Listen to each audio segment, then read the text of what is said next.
these two. But thank you for your, I want to give you time to do your testifying. Thank you.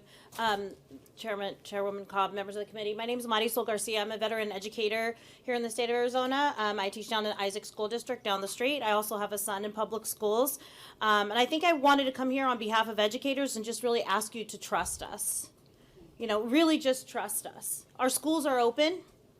Our emails are open. Our phones take calls, texts. Our principals meet with us repeatedly. Our colleagues meet. We spent enormous amount of times after schools preparing lesson plans and working on curriculum. Let me just give you an example of what I teach in 8th grade. I teach civics, and one of the first things we talk about is the First Amendment.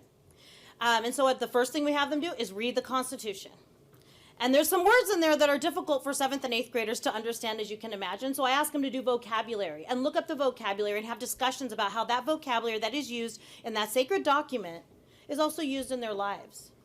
And so one of the things we might have them do is go home and say, think about where you might see these words: freedom of press, regress, petition. Where might you see these? And then the next day they're going to come in and we're going to talk about that. Though in that conversation, I may come very quickly aware that there are some students that are way beyond that initial conversation. And by the end, there might be some kids who are really struggling for different reasons. Because, mind you, I teach 160 kids a day.